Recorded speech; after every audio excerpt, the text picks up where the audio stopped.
नमस्कार, मी कावेरी पिंपळे आणि आज आपल्याबरोबर विमेन्स डे स्पेशल या इंटरव्ह्यूमध्ये आहे तेजश्री प्रधान. खूप खूप स्वागत आहे तुझं. कशी आहेस तू? खूप छान, मस्त. स्पेशल डे, आपला दिवस. विमेन एम्पॉवरमेंटसाठी तू एक रोल मॉडेलच आहेस असं म्हणायला हरकत नाही. तेजश्री, काय सांगशील, तुझ्या आयुष्यात नक्कीच असे खूप कठीण क्षण आले असतील. माझ्या प्रत्येक अप्स अँड डाऊन्समध्ये I can proudly say my family was there with me. आणि कुठेतरी तुमची फॅमिली तुमच्याबरोबर असली की तुम्ही जगाशी लढू शकता गं. बाकी कोणाची गरज पडत नाही.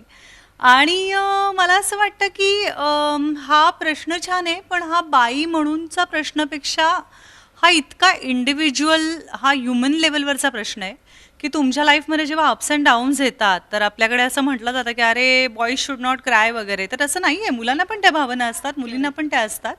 आणि प्रत्येकाने, मग ते जेंडर तुमचं कुठलंही असू दे, पण आपल्या प्रत्येक गोष्टीमध्ये पुन्हा नव्याने उभं राहायचं आहे आपल्याला. हे कळणं, हाच जर्नी फार महत्त्वाचा आहे. तुझा मध्यंतरी एक इंटरव्ह्यू बघितलेला आम्ही, ज्याच्यात तू म्हणालीस की लग्नासाठी योग्य वय असं काही नाही. त्यावर काय सांगशील? हो, म्हणजे असं म्हणावं लागेल, आत्ताच्या काळात असं काही उरलेलं नाही आहे. People are not so keen to get married वगैरे.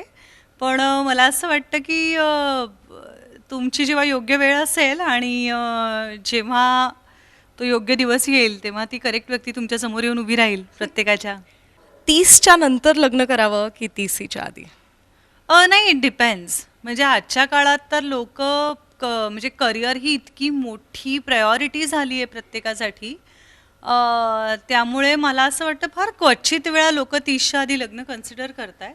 मला वैयक्तिक विचारशील तर आय ऑलवेज बिलीव्ड 30च्या आधी लग्न केलं पाहिजे, म्हणूनच मी ते केलं. तेव्हा ते वर्क झालं नाही झालं नंतरची गोष्ट, पण मला विचारशील तर 30च्या आधी झालं पाहिजे.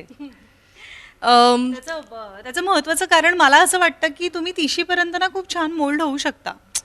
इव्हेंच्युअली तुम्हाला थोडं काय होतं, तुझा एक इंडिपेंडंट जर्नी चालू राहतो. तुम्ही पुढे जात असता लाईफमध्ये. आणि आफ्टर 30 बदल स्वीकारणं किंवा स्वतःमध्ये घडवणं हे इव्हेंच्युअली थोडं डिफिकल्ट होऊ शकतं. त्यामुळे जरा आपण ते म्हणतात ना की माती ओली आहे तोपर्यंत त्याला आकार द्यावा, तसं आहे ते. जसं तू म्हटलंस की तुझं जमलं नाही म्हणून, आणि आत्ताच्या समाजात सुद्धा बरेच म्हणजे डिवॉर्स रेट्स वाढलेच आहेत. आणि समाजाला किंवा तू म्हणशील तर सोसायटीला या गोष्टी एक्सेप्ट करणं हे खूप कठीण जातं आहे. त्यावर काय सांगशील? नाही, उलट मला असं वाटतं आत्ताच्या काळात तर एक्सेप्ट करणं खूप सोपं झालं आहे. म्हणजे मी ज्या काळात गेले त्याच्यात कदाचित थोडंसं कठीण असेल, पण उलट आजच्या काळामध्ये मला बरं वाटतंय की आईवडील आपल्या मुलींच्या बाजूने उभे राहतात, मुलांच्या बाजूने उभे राहतात फॉर दॅट मॅटर. कारण काही अगदी मुलगी विक्टिम आहे वगैरे असं आपल्याला आज फक्त महिला दिने म्हटल्यावर कसं बिचाऱ्या मुली आहेत वगैरे दाखवायची गरज नाही आहे. ज्याही कोणाच्या आयुष्यात, मग तो मुलगा असो किंवा मुलगी असो, जर अशी एखादी गोष्ट घडणार असेल तर तुमच्या फॅमिलीने तुमच्या बरोबर राहणं ही खूप छान गोष्ट आहे. आणि आजकालच्या काळात ते आपल्याला होताना दिसतंय. त्यामुळे प्रोग्रेस होतीये, प्रोग्रेसिव्ह होत आहे जग. आत्ताच्या काळात जसं तू म्हणालीस की सगळ्याच महिला या करिअर ओरिएंटेड झाल्या आहेत, पण कुठेतरी घरसुद्धा बॅलन्स करावं लागतं. सो घर आणि करिअर हे बॅलन्स कसं करू शकतं, काय टिप देशील? सी, सगळ्यात पहिली टिप तर मला हेच सांगायचं आहे की जगामध्ये कोणीही माणूस असू दे त्याने इंडिपेंडंट झालं पाहिजे. या ठाम मताची आहे मी की प्रत्येकाने त्याची इंडिव्हिज्युअलिटी ही जपलीच पाहिजे. आणि मी आता मध्ये सुधा मूर्तींचा एक इंटरव्ह्यू पाहत होते, ज्यात त्याने इतकं सुंदर सांगितलं होतं की पूर्वीचा काळ होता जेव्हा ॲक्च्युली बायका तेवढं काम करत नव्हत्या. त्यामुळे मग नवरा बाहेरची बाजू सांभाळतोय, बाई घरची बाजू सांभाळतेय, तो बाहेर काम करतोय, ती घरी काम करते. हा बॅलन्स होता. पण आज जेव्हा आपल्या बायका 21व्या शतकात त्यांच्या बरोबरीने बाहेर जाऊन काम करायला लागलेल्या आहेत आणि घराचा भार दोघं मिळून उचलतायत, तर मला वाटतं तो घराचा भार म्हणजे फक्त फायनान्शियल नसतो, मग तो घराचा सपोर्टही असतो. मग तसंच आज IT मध्ये काम करणारा जेवढा एक हुशार मुलगा आहे त्याच्या बरोबरीने काम करणारी जर ती मुलगी सुद्धा असेल तर त्यांनी घरी आल्यानंतर एकत्र मिळून गोष्टी कराव्यात आणि घरच्याही गोष्टी त्यांनी एकत्र पद्धतीने सांभाळाव्यात.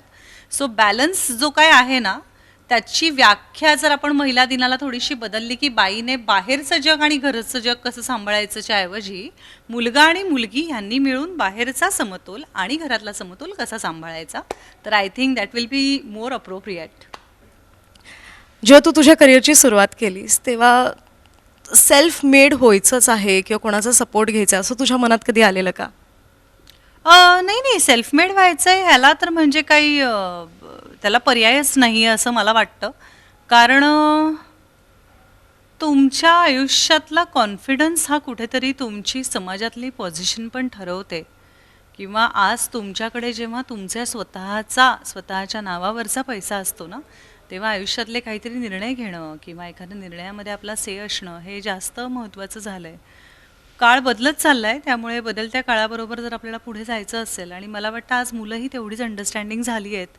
किंवा आज आपण बाहेरच्या जगात जेव्हा मॅट्रिमोनियल साईट्स म्हण किंवा डेटिंग ॲप्स म्हण किंवा कुठेही मुलं मुली जेव्हा भेटतात तेव्हा त्यांच्यामध्ये हा मुद्दा खूप क्लिअर असतो की बाबा तू पण कमाव, मी पण कमावतो. कारण की खर्च वाढलेले आहेत, बाहेरची व्याप्ती वाढलेली आहे, आपल्या गरजा तेवढ्या आपण वाढवत चाललेलो आहोत. असं असताना त्या मुलावर एकट्यावर प्रेशर देणं हेही बरोबर नाही आहे. आणि at the same time just because you are not earning म्हणून तुला लाईफ कोणीतरी तुझं रूल करतंय हे सुद्धा नाही झालं पाहिजे. त्यामुळे मला असं वाटतं सेल्फ मेड होणं ही एका बाईची नाही तर जगातल्या पुरुषाची आणि बाईची आणि प्रत्येकाचीच ही गरज आहे आज. तुझ्यासाठी तुझ्या आयुष्यात सुपर वुमन कोण आहे? I would say my mother. Because हा जो समतोल म्हणतेस ना तू, तो मी पाहिला आहे त्या काळातल्या. मी आता माझीच आई नाही, माझ्या बरोबरीच्या प्रत्येक वयाच्या ह्या वयोगटातल्या मुलीची प्रत्येकीची आई मी म्हणेन, ज्या नोकऱ्या करत होत्या त्या सगळ्या माझ्यासाठी सुपर वुमन आहेत. कारण आम्ही त्यांना पाहिलं आहे. मग ते सकाळी ओट्यावर चपाती करता करता मांडी घालून बसलेले आम्ही, आणि पाढे म्हणून दाखवतोय तिला, मग गृहपाठ केला का विचारते ती, मग एकीकडे ती स्वयंपाकाचं बघतेय, एकीकडे ती डबे भरते, एकीकडे तुम्हाला धावायचं आहे, ऑफिसला सुद्धा पोचायचं आहे, मग ती ट्रेन पकडायची आहे, मग पुन्हा संध्याकाळी येताना भाजी घेऊन येणं. सो हा जो समतोल त्या काळात त्यांनी सांभाळला ना, हा फार महत्त्वाचा होता. आणि super woman is nothing else. They don't have any super powers, but what they have ते सुप्रीमली वापरतात. आणि ती वापरायची कला म्हणजे सुपर वुमन असते असं मला वाटतं. आणि ते त्या काळातल्या बायकांनी जितक्या छान पद्धतीने आणि ग्रेसफुली केलं आहे ना, ती प्रत्येक बाई आज माझ्यासाठी सुपर वुमन आहे. So hats off to them. Tejashri, आज वुमेन्स डे आहे, आपल्या ऑडियन्सना काय संदेश देशील? पुन्हा it's good to celebrate a day, पण पुन्हा मला असं वाटतं की देर वॉज अ टाईम जेव्हा कदाचित त्या मायनॉरिटीमुळे किंवा कदाचित त्या काळाची गरज म्हणून हा महिला दिन आपण सुरू केला. पण महिला दिन सुरू झाल्यानंतर त्या दिवसाचा रिस्पेक्ट म्हणून आज जेव्हा आपण आपल्या पायावर उभे राहिलेलो आहोत, तेव्हा मला असं वाटतं की वर्षातल्या 365 दिवसांपैकी एक दिवस हा बाईचं सेलिब्रेशन करायची गरजच नसलेला दिवस आहे. त्यामुळे मला आजच्या दिवशी तुम्हाला वा हॅपी वुमेन्स डे असं काही म्हणायचं नाही आहे.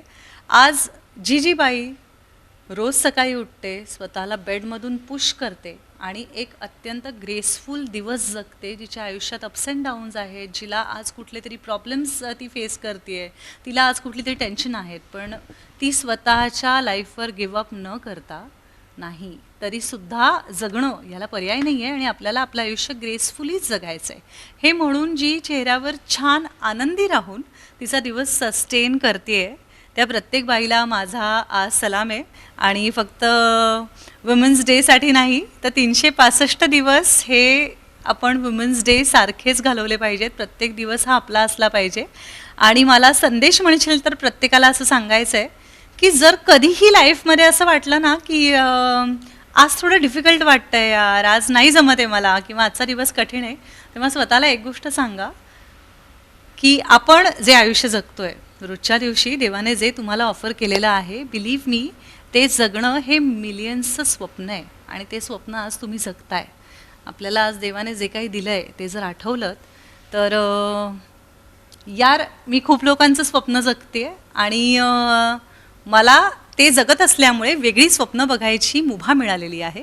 याबद्दल just be thankful, be grateful and love you all lovely ladies.